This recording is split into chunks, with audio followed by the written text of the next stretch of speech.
भारत सरकार अरबों खरबों रुपए जो खर्च कर रही थी, तो इसके लिए सरकार का पूरा ध्यान था कि ऐसा प्रोजेक्ट बनाया जाए जो अगले 200 से 300 साल तक चल सके। इसलिए इसको इतना बेहतरीन ढंग से बनाया गया कि इसमें इतनी मजबूती बनाई गई कि जो वर्तमान ट्रेनों की स्पीड है 30 किलोमीटर, उससे बढ़ाकर 100 किलोमीटर प्रति घंटा की रफ्तार से इस पे मालगाड़ियां फुली लोडेड होकर गुजर सकती है। इतने ही स्पीड पर इसका ट्रायल किया गया है, जबकि हालांकि जब चलाया जाएगा तो इसे 80 70 से 80 ही रखा जाएगा। इतने स्पीड पर चलने से मालगाड़ियों को हम 24 घंटे के, डीएफसी का कहना भी है कि हमारा एजेंडा यही है कि हम 24 घंटे विद इन डे हम पूरे ऑल ओवर इंडिया में सप्लाई दे सके। देखिए, इसे 24 घंटे में सप्लाई से बहुत बड़ा फायदा ये होगा कि दिल्ली के पास अगर कोई कार कंपनी बनती है तो 200 कार को अगर मान के चलिए उसे सऊदी अरब निर्यात करना है तो 24 घंटे के अंदर उसे दिल्ली से मुंबई पहुंचा देगा। मुंबई में कोई शिप लगा है सऊदी अरब का, वो लेकर वहां चला गया। अब पता हमारे यहाँ क्या होता था ना, सऊदी अरब का कोई शिप लगा है, 3 दिन से वो बंदरगाह पे लगा है, बंदरगाह वाले उसका चार्ज करेंगे, सबकी जल्दी हटाए यहाँ पे, वो कहेंगे ट्रेन में आई भी नहीं कि मालगाड़ियाँ उधर रोके हैं मुगलसराय में, हम क्या करें यहाँ पे। 6-6 दिन तक लगी रहती थी, तो उधर उसका किराया, इधर इसका लेट हो रहा है। इसका ये ट्रेन एक बार में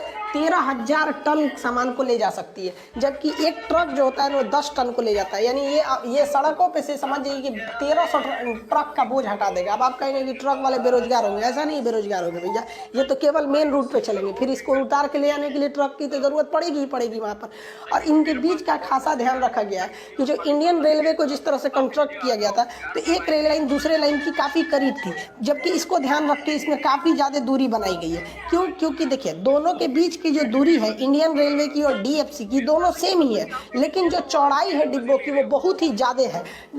अगर हम इतने चौड़े डिब्बे को डीएफसी के मालगाड़ी के डिब्बों को इंडियन रेलवे पे लाएंगे तो जब वो प्लेटफॉर्म से करीब से गुजरेंगे ना, तो उनकी चौड़ाई ज़्यादा होने की वजह से फोड़ देंगे प्लेटफॉर्म को। 24 घंटे के अंदर अपने लक्ष्य तक पहुँचाने के उद्देश्य के लिए ही इसमें खासा ध्यान रखा गया। इसे इंडियन रेलवे की तरह लेवल क्रॉसिंग नहीं दिया गया कि यहाँ पे क्रॉसिंग लगा दीजिए, दुर्घटना हो गई, ये होगा। इसके लिए क्या किया गया, ऊपर पुल बना के ले गए हैं लोग, जहाँ पुल संभव नहीं था वहाँ पर अंडर पास बना के लेके गए हैं लोग। जैसे मान के चलिए ऊपर निकल गई, यहाँ पर गाड़ियों को निकलने के लिए अंडर पास है, मतलब एकदम लेवल में क्रॉसिंग नहीं है। इसे कहते हैं लेवल क्रॉसिंग। ट्रेन का भी वही लेवल है, सड़क का भी वही है, तो लेवल क्रॉसिंग नहीं है, जहाँ ऊपर से ले जा सके नहीं तो अंडर पास से लेके जाए। इसमें हरियाणा के पास अरावली पर्वत में एक बहुत बड़ी बाधा आ रही थी, बीच में अरावली पर्वत था, उसे घुमाने पे लगभग 40 किलोमीटर एक्स्ट्रा दूरी पड़ जाती। अब 40 किलोमीटर दूरी को कम करने के लिए बीच में से सुरंग खोद दिया गया 1 किलोमीटर लंबा। ये सुरंग बहुत बड़ा नहीं है 1 किलोमीटर, लेकिन दुनिया में अपनी तरह का पहला है, क्योंकि इसकी ऊंचाई इतनी ज़्यादा रखी गई है कि ये डबल स्टैक कंटेनर को ले जा सकता है।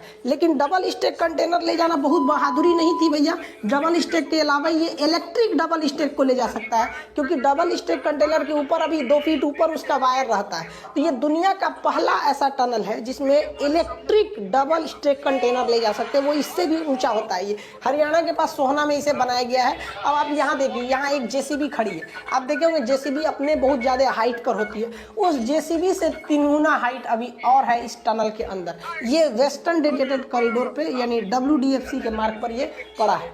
इतने बड़े रूट पर चलाने के लिए हमें कहीं ना कहीं से कंट्रोलिंग के लिए ज़रूरत पड़ती है, तो इसमें कंट्रोल करने के लिए इलाहाबाद में, जिसका अभी का नाम प्रयागराज है, तो इलाहाबाद में बनाया गया है ऑपरेशन कंट्रोल सेंटर। इसी में बैठकर, ये दुनिया का सबसे बेहतरीन ऑपरेशन कंट्रोल सिस्टम है, एक अकेले बिल्डिंग में बैठकर पूरे रूट के ट्रेनों पर हम नज़र रख सकते हैं, कहाँ पे कौन ट्रेन है, हर एक रूट पर यहीं से कंट्रोल कमांड दिया जाएगा।